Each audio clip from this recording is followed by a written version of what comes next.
You're looking to buy some land for your homestead. What's a good location for it? We're going to talk about that. Let's go.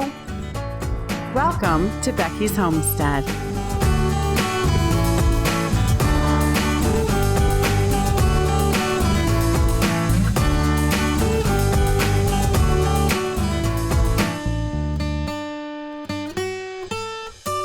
How far out should your land be? For a few people, the farther out the better. But for most people, you don't want it too far out. I personally like to look for a small town that's outside of a big town.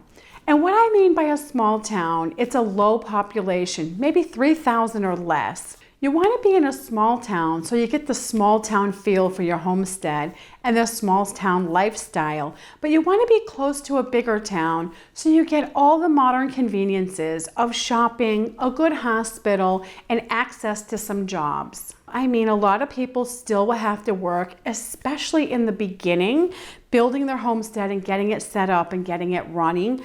A lot of people still have to work, so you want access to a good job in the city. You want to call a local civil engineer that's in the relative proximity of where you're looking for land. And you want to ask him which counties or county has the most lenient building codes. And this is going to help you so much if you plan on building your own home or renovating a home that needs work. I know this because just by sheer luck, I bought my property in a very lenient county when it comes to building codes. And I know this from talking to my engineer, and he told me that. And he's actually said that I'm really lucky that I'm building in the county I'm building in because they have very lenient building codes. Since I was a first-time home builder and I was not experienced in that. And it did prove true because I didn't have any problems from the county with the inspections as I was building my cabin. Everything went along very nicely. So that is a secret tidbit that can be very important to the success of you building a home if you're a first-time home builder on your homestead. So don't forget to check that. Those engineers know what they're talking about because they build houses all over the state, and they know which counties are easy and nice and which counties are a pain in the neck because they're a stickler with the building code. And you want to get the easiest one possible. A little bit of time and legwork is going to really increase your chances of success in the future. The secret to success is asking the right questions. That's why I wrote my ebook. The link is in the description below, and I wrote it so I could hopefully help more people achieve their dream of owning their own homestead. Another rule that I go by personally is I don't like to be more than a couple miles off a paved road. I just think that makes your life very convenient and easy.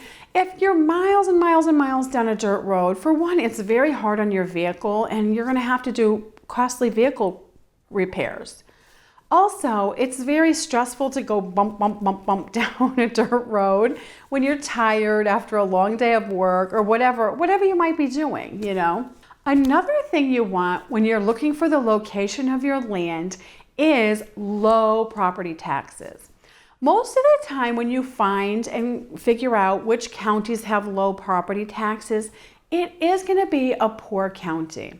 Who cares? We don't care. All we want to do is keep our expenses down and be able to homestead on our property. So that's what you look for, low taxes. And that's really easy to check nowadays if you go to the county website. A couple of things that I like personally are nice weather and a long growing season. Another thing I like is to be near a nice big river, but not in a flood zone. These are things that can add enjoyment and benefit your homestead, but they're not must-haves. While you start your journey of shopping for property, you're not just looking for any old land. You're looking for very specific qualities in your piece of land, so you'll be very happy homesteading.